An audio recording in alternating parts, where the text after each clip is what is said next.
মোৰ মতে তদন্ত এতিয়ালৈকে আগবঢ়া নাই। আৰক্ষী বিষয়া কৈ আছে আমি তদন্ত কৰি আছোঁ। আজি 3 দিন উকলি গ'ল।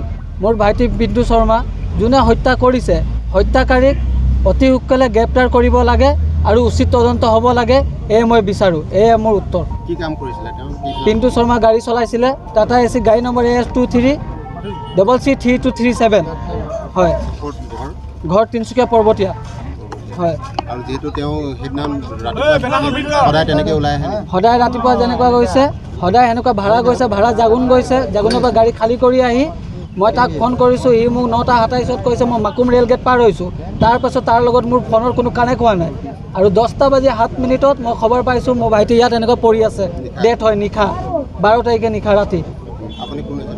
মই তেওঁৰ দাদা হয়। বিষয়টো অতি দুৰ্ভাগ্যজনক বিষয়। আমাৰ সতীৰ্থ চালক এজন পিণ্টু শৰ্মা, তেখেতক তেওঁ ঘৰৰ নিকটৱৰ্তী অঞ্চলতে তেখেতক দুৰ্বৃত্ত হানি খুচি হত্যা কৰিলে। কিন্তু বৰ্তমান 24 ঘণ্টা উকলি যোৱাৰ পাছতো তেখেতক দোষী কৰায়ত্ব কৰিবলৈ আৰক্ষী প্ৰশাসন সক্ষম নহ'ল। গতিকে এই প্ৰশাসনে আমি এটি দুখ প্ৰকাশ কৰিছোঁ আৰু আমাৰ চালক সকলোৱে ক্ষোভিত আজি। গতিকে চালকসকলৰ নিৰাপত্তা আজিও নিশ্চিত হোৱা নাই। প্ৰত্যেক মাহতে আমি 2-3টা ঘটনা দেখিবলৈ পাওঁ চালকসকলক হত্যা কৰাৰ ঘটনা।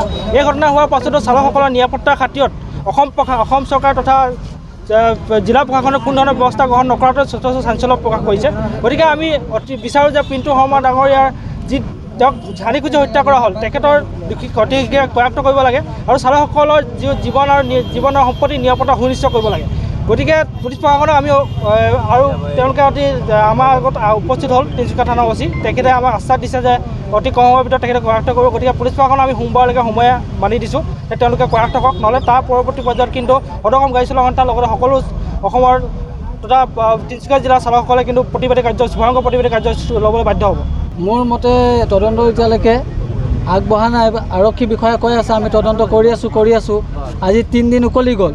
মোৰ ভাইটি পিণ্টু শৰ্মা যোনে হত্যা কৰিছে, হত্যাকাৰীক অতি সোনকালে গ্ৰেপ্তাৰ কৰিব লাগে আৰু উচিত তদন্ত হ'ব লাগে, এয়ে মই বিচাৰোঁ। এয়ে মোৰ উত্তৰ। কি কাম কৰিছিলে তেওঁ?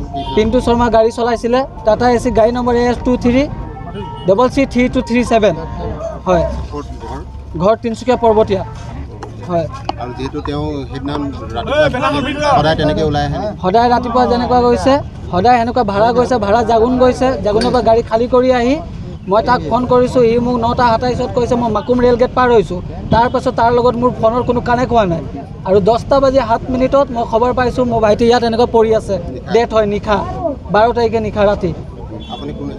মই তেওঁৰ দাদা হয়।